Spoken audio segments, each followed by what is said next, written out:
Welcome to our episode of Hong Kong Brief. Today, we've got a mix of updates that are stirring the pot in various sectors.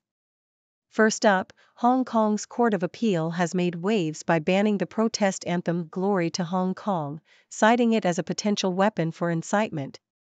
This move has sparked a fresh wave of concerns over the erosion of free speech and the city's cherished rule of law.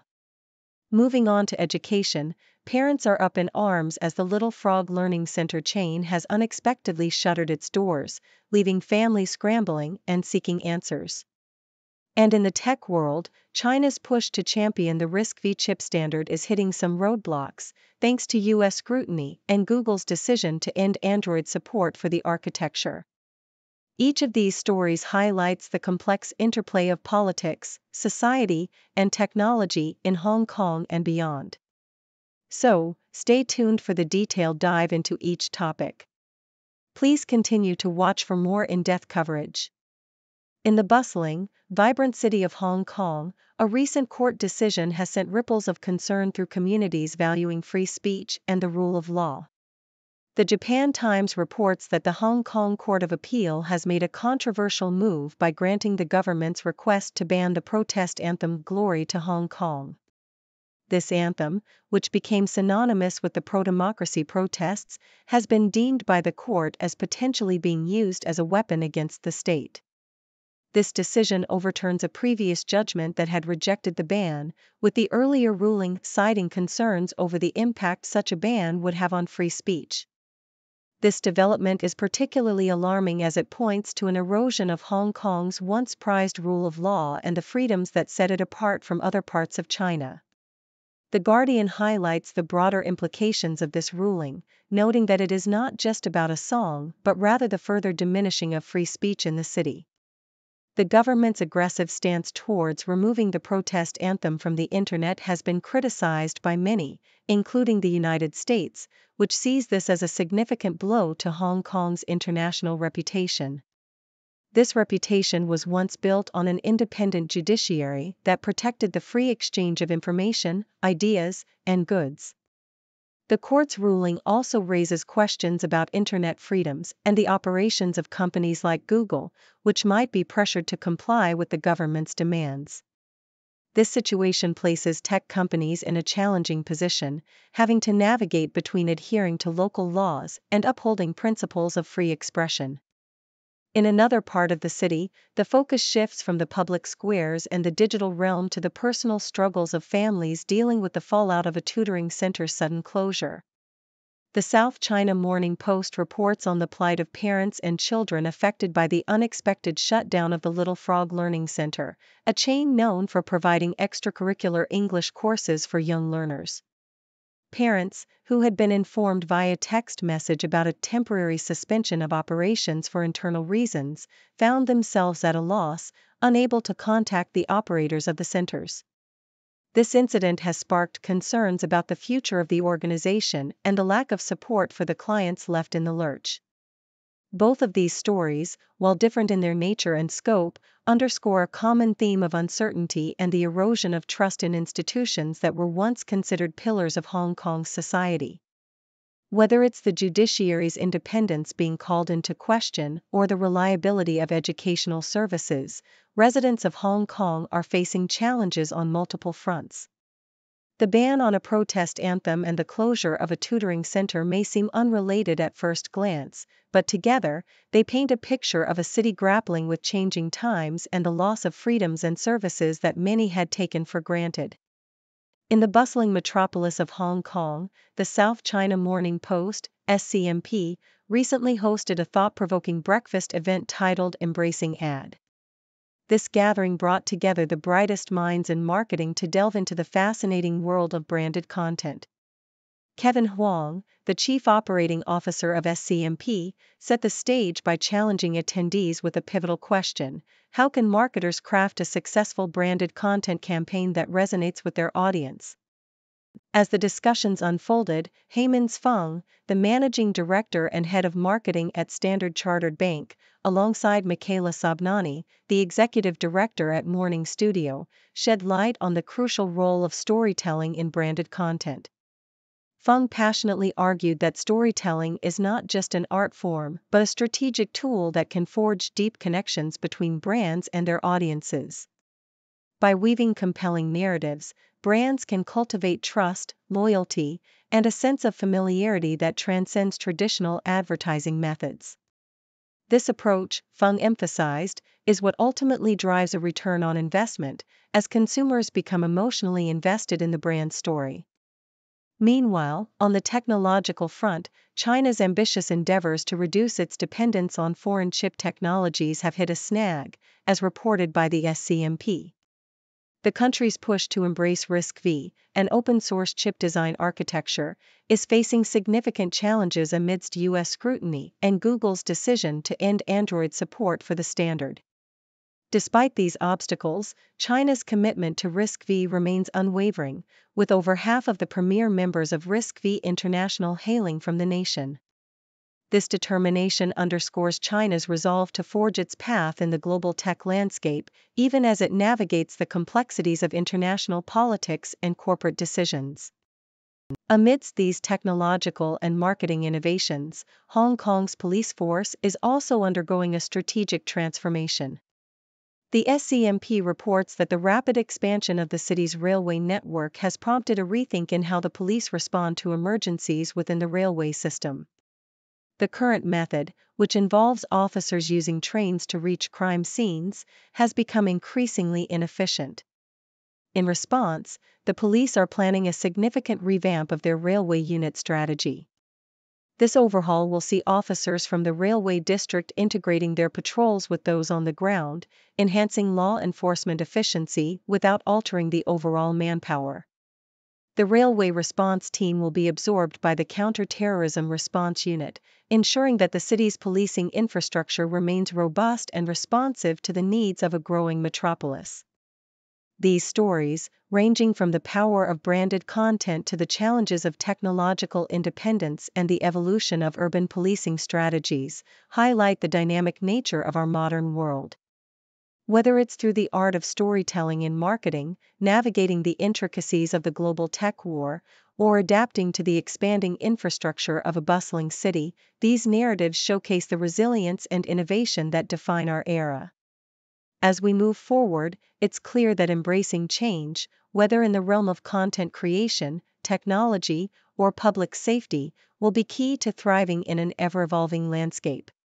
In the spirited world of sports and travel, the anticipation and planning for events and vacations take on a life of their own, captivating enthusiasts and adventurers alike.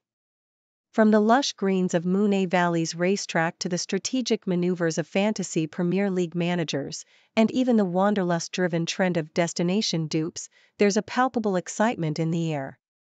The Sydney Morning Herald recently covered an intriguing development in the horse racing scene.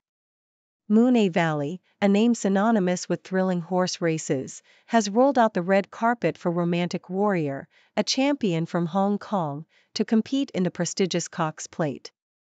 This invitation, extended by none other than the Valley's head of racing, Charlotte Mills, to owner Peter Lau and trainer David Shum, could set the stage for an epic showdown. Romantic Warrior, a 7-time Group 1 winner, might find himself racing against the likes of Pride of Ginny, the new queen of Australian turf, and Chris Waller's import, Via Sistina. Adding to the international flair, there's talk of inviting the Japanese runner Prognosis, who has a history with Romantic Warrior, having finished second to him in the QE2 Cup. The potential lineup promises a race that would be nothing short of legendary. In the realm of football, the South China Morning Post delves into the final double game week of the Fantasy Premier League (FPL) season, a period that sees FPL managers on the edge of their seats. With teams playing 2 games in a single week, the opportunity for managers to score big is immense. This season's penultimate round has the community buzzing, as the activation of the bench boost chip could lead to astronomical point hauls. Historical data from previous game weeks underscores the potential for success, with Game Week 34's doubler seeing an average score of 76 points per manager and the top scorer amassing a whopping 219 points. Game Week 36 wasn't far behind, with an average of 71 points and a high of 161. The anticipation of who to captain, with suggestions leaning towards players from Chelsea, Manchester City, and Isaac, adds another layer of strategy and excitement to the mix. On a different note, the South China Morning Post also explores the quirky yet increasingly popular travel trend of destination dupes. This phenomenon has tourists swapping traditional hotspots for lesser-known, yet equally captivating alternatives. The trend, driven by the desire to avoid overcrowded destinations and discover unique experiences, has seen travelers considering Taipei over Seoul, Perth instead of Sydney, and Pattaya as an alternative to Bangkok. Expedia's 2024 Trends Report highlights this shift, marking the first time destination dupes have been formally acknowledged.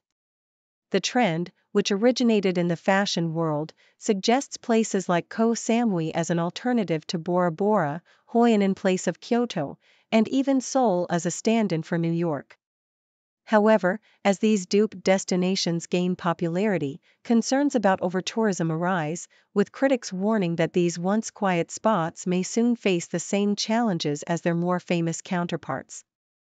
Each of these stories, from the competitive spirit of horse racing and fantasy football to the evolving trends in travel, captures the essence of human enthusiasm and the constant search for new experiences. Whether it's the thrill of a race, the strategic planning of a fantasy league, or the allure of undiscovered destinations, the drive to explore, compete, and discover remains a compelling narrative thread that connects diverse interests and passions. In the bustling city of Hong Kong, where the skyline is dotted with the architectural feats of modern skyscrapers, the COVID-19 pandemic painted a contrasting picture of disparity and mental health struggles, particularly among the working class. The South China Morning Post shed light on the harrowing experiences of individuals like Tai Lui, a mechanic who lost his job and found himself without a roof over his head, contemplating suicide on a rooftop. The mental health crisis was further exacerbated by a public health system overwhelmed and under-resourced, with a staggering 40-month waiting list for those seeking help. The city's suicide index, a grim reminder of the toll, reached crisis levels, signaling an urgent need for intervention and support. Then there's Catalina, a domestic helper whose story of facing financial pressure, depression, and isolation after losing multiple employers and contracting COVID-19 twice, highlights the compounded challenges faced by migrant workers. The stigma surrounding mental health in their community only deepens the chasm between suffering and seeking help. These narratives underscore a broader crisis, where the pandemic not only threatened physical health but plunged the working class into a melancholy of despair and loneliness, with little to no mental health support in sight. On a different note, the South China Morning Post also reported on a significant shift in the business landscape of Hong Kong, as Alibaba Group Holding decided to shut down its game engine project at Lingxi Games. This move, resulting in the departure of Wu Yunyang, a founding member of the unit, signals a strategic pivot by the e-commerce titan towards its core businesses, leaving the gaming aspirations behind. The departure of Wu and two other co-founders within a short span underscores the volatile nature of the tech industry, where projects can be shelved as swiftly as they are initiated, reflecting the relentless pursuit of corporate efficiency and focus. Amidst these narratives of struggle and corporate recalibration, Hong Kong remains a beacon for global family offices, attracted by the allure of property, stock market opportunities, and the potential within the Greater Bay Area. The South China Morning Post reported a surge in interest from these wealthy investment entities, drawn by the government's easing of property curbs and mortgage policies, alongside tax incentives and an investment-based migration scheme. This influx is a testament to Hong Kong's enduring appeal as a financial hub, offering a silver lining of economic optimism against the backdrop of societal challenges. The juxtaposition of these stories from the South China Morning Post paints a vivid picture of Hong Kong in the time of COVID-19 and beyond, a city grappling with deep-seated inequalities and mental health crises, navigating corporate shifts, and yet continuing to attract global wealth. It's a testament to the resilience and complexity of this vibrant metropolis, where every challenge is met with an opportunity for growth, every loss with a potential for gain. As the city moves forward, the tales of Tai Lui, Catalina, and the strategic shifts in its corporate giants will remain indelible reminders of a period marked by adversity, adaptation, and the undying human spirit. In the dynamic landscape of Asia's commercial property market, the winds of change are blowing with a vigor that is reshaping investment and development patterns across the continent. As reported by Bloomberg, the spotlight has dramatically shifted from the traditional powerhouses of Hong Kong and China to the emerging markets of India, Vietnam, and Korea. This pivot is largely attributed to China's economic slump, which has prompted multinationals to diversify their operations beyond its borders in search of greener pastures. The first quarter of the year painted a telling picture of this shift, with the total area leased in Asia rising by 5% higher than the average of the past 5 years. This is in stark contrast to the US and Europe, where leased space was down by 29% and a third, respectively. The surge in demand within Asia is particularly pronounced within the technology and financial sectors in India, where companies are eagerly snapping up office space. Meanwhile, in Vietnam, pledged foreign investment saw a significant uptick, rising by a third in 2020. This influx of interest and investment is a testament to the region's growing appeal as a commercial hub, offering a vibrant alternative to the increasingly challenging Chinese market. However, not all news from Asia points towards economic growth and development. In Hong Kong, a pressing environmental issue is calling for immediate action.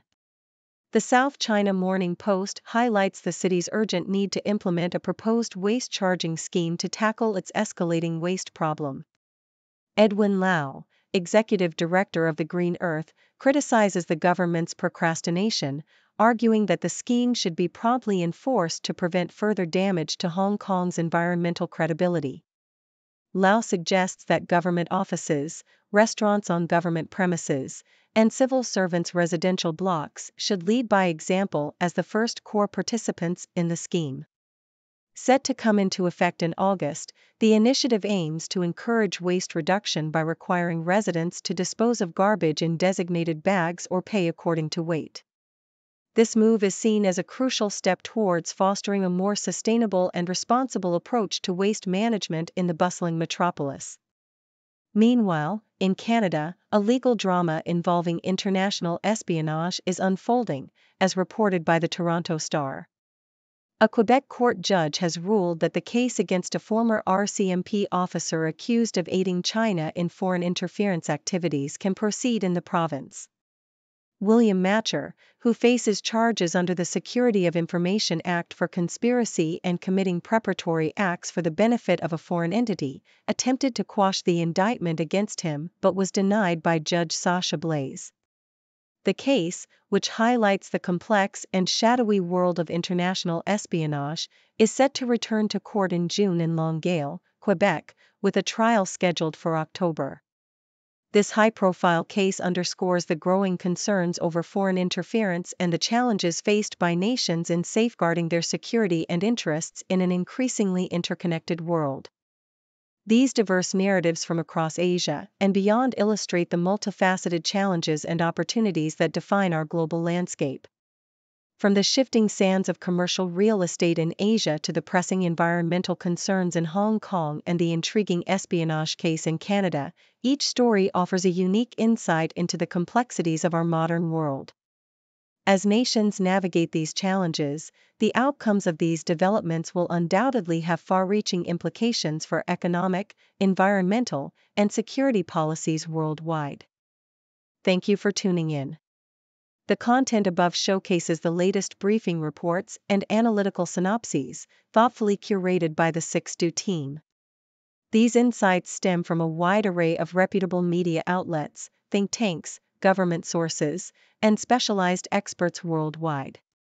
We encourage you to explore these sources for a comprehensive perspective.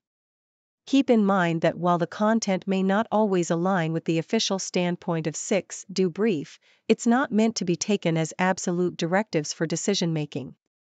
Comprising seasoned media professionals, learned scholars, and accomplished scientists, the 6Do team embodies a trailblazing, fully independent media entity. To customize 6Do Brief to meet your professional needs, you have the option to subscribe to a diverse array of briefings on our website, 6dobrief.com. Regardless of your location, you can conveniently receive 6Do Brief via email.